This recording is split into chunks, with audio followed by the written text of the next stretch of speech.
So instead tonight we're joined by Noah Rothman. He's an associate editor at Commentary magazine. He called us Russian propagandists and ostensibly patriotic too, but at least he was brave enough to come and explain himself. Noah Rothman joins us tonight. Noah, thanks for coming on.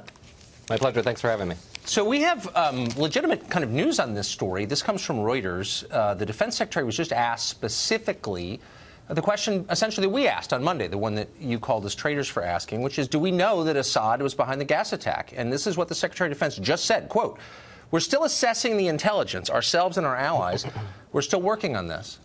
So as with the gas attack last April, the Secretary of Defense, who would know, has not confirmed that we know the Assad government did it. So why am I unpatriotic for asking the same question? Well, let me say at the outset, I have not called you a traitor. I did not call you unpatriotic. I would not question. Yes, you did. I have it right here. You called me, and I'm quoting, an ostensibly patriotic American opinion maker who is advancing the geopolitical narratives in defense of a blood-soaked regime that threatens American interests. I'm not attacking you. You were attacking me for asking the most basic of all questions, and it turns out that the Secretary of Defense Well, I believe your questions deserve to be answered, but whether you know it or not, you are advancing pro-Assad narratives, and you should check out Iran TV, Press TV, and the Kremlin-funded network RT to see the favorable coverage you are receiving. I don't believe you're doing that intentionally. No, but hold on. That's irrelevant to the question. So let's answer the question. I don't seek that coverage. The Secretary of Defense has been asked twice directly on this, and in neither case did he, in contrast to propagandists like yourself, say unequivocally, we know the Assad government did this. This is not an ancillary question. It's a central question. Precisely the opposite. In fact, his comments, he made it very clear that he is not questioning the outcome of investigations like that conducted by the Organization for the Prohibition of Chemical Weapons or the United Nations Joint Investigative Mechanism, which went so far as to say not only do we find this to be sarin in 2017, but Syria was responsible for it. These are investigations that were conducted in very thorough. If I can just read, and I have to say, I mean, again, I don't want to be mean to you, and I know you're new to this, but here's part of the Q&A with the Secretary of Defense on the previous gas attack. And he's asked, is there credible evidence about sarin and chlorine? No, I have not got that evidence, not specifically. I don't have the evidence. What I'm saying is that other groups on the ground, NGOs, fighters, have said sarin has been used. We are looking for evidence. I don't have evidence, credible or uncredible. That was the response from the actual exchange.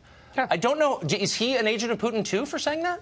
I don't know why you would suggest that. He is saying that we don't have assets on the ground in western Syria, which is frankly the truth.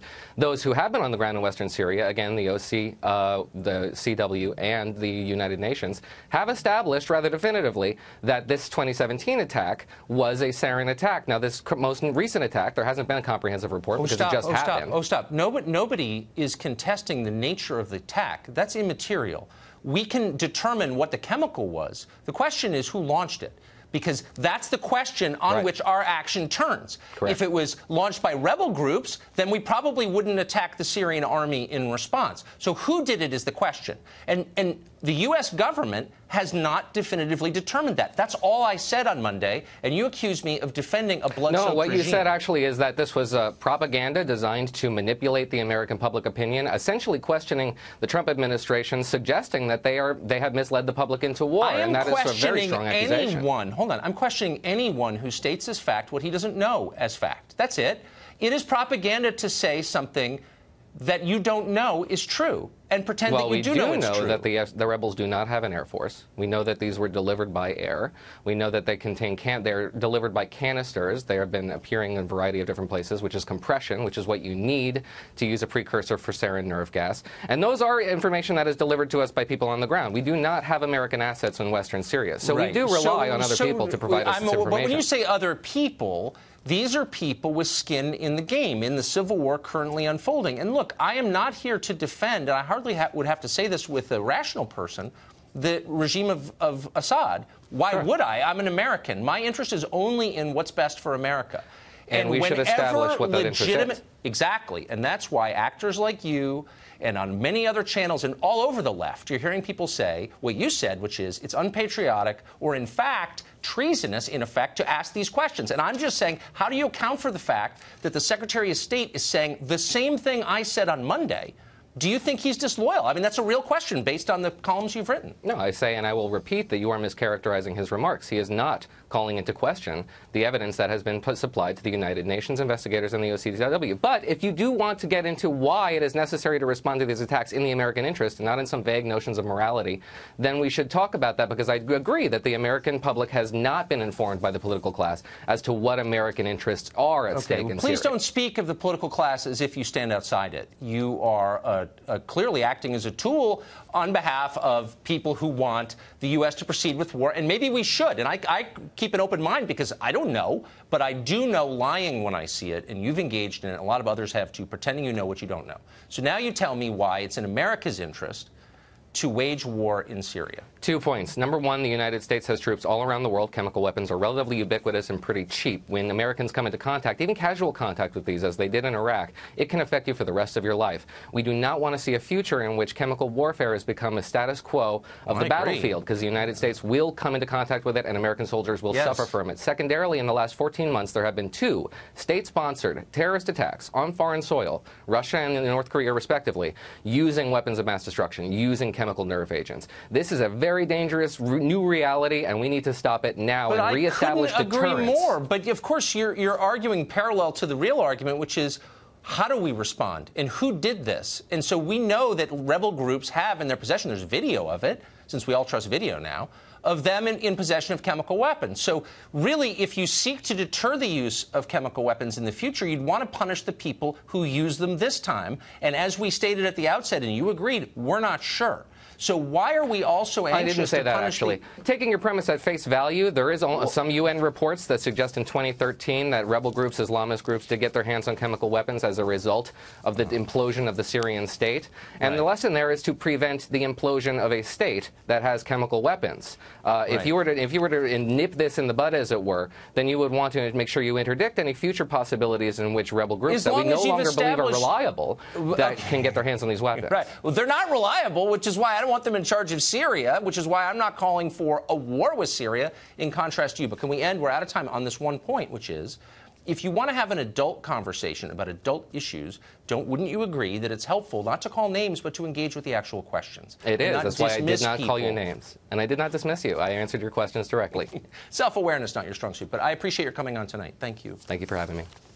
Nigel Farage is the former head of the UK Independence Party. He helped lead the Brexit campaign. He's been a long time, a pretty vehement supporter of President Trump, one of the very few on the island in which he lives. He joins us tonight. Nigel, thanks for coming on. As a Trump supporter, what do you make of the move toward engagement, war with Syria? Well, just think about what's happened over the course of the last 15 years or so. Iraq, we went in, we tried to get rid of the Arab nationalist dictator. We succeeded. What was the result? Hundreds of thousands of death and chaos. Libya, the same. We go in, we get rid of an Arab nationalist leader that we don't like, and we open the door for ISIS and, of course, the crisis we've seen coming over the Mediterranean to Europe. So our track record of intervening because morally we think we should, without a proper strategy, without working out a long-term plan, is bad. And let's just look at this. A week ago, the president said American troops would pull out of Syria. Tonight, we appear to be on the verge of perhaps quite large-scale military action, and not just with America, France and Britain joining too. Do we have a plan? Can you imagine if the scale of the strikes was such that Assad got toppled? Do we actually think that would make Syria safer and better? You know, whatever we think of Assad and the support that he's had from the Russians, they have just beaten ISIS militarily in the field. So there are some big issues here where we have similar interests. And yet the advocates for this are telling us that somehow Assad, which has been his government has been at war with Sunni extremists for years, was somehow in league with ISIS. So it raises a larger question: why all the lying? What is this really about? I'm honestly confused. But I know lying when I see it, and it's going on now in a large scale. Yeah, I understand that. But I'm also curious, too, as to why Donald Trump, who was so clear in 2013, as indeed I was, as to why it was not a good idea to get involved in Syria, it was not a good idea to arm the rebels. Quite why Donald Trump appears to have had this change of mind, I don't know. It's seemed for some time that the globalists in the West need to have an enemy and kind of want to have a war. And, you know, going to war is the most serious decision any government can ever take. This should not be done without clear strategy. And I'll give a warning to all the politicians here in Britain and many of those in America. You and your chums in your clubs tonight may think this is the right thing to do. Be very careful and very cautious about public opinion. A poll out in Britain today shows only 1 in 4 Britons supports military action, and I'll bet in America it's not a majority either. But if you don't believe in democracy, it doesn't really matter. Last question quickly. Do you think that one of the purposes of war would be to divert attention from the fact that you're not taking care of your own people? You're elected to look after your own people. And when you don't, maybe having a war is a way to change the conversation. Yes, it is. It's also a great deflection away from all sorts of social issues, you know, which really give all of our problems great countries. The first role of government is to protect and maintain the interests of its citizens. Exactly. However horrible things in Syria are, they do not affect directly American interests or British interests either. And I hope our leaders think again. I hope so too. Nigel Farage, thank you for that clear explanation.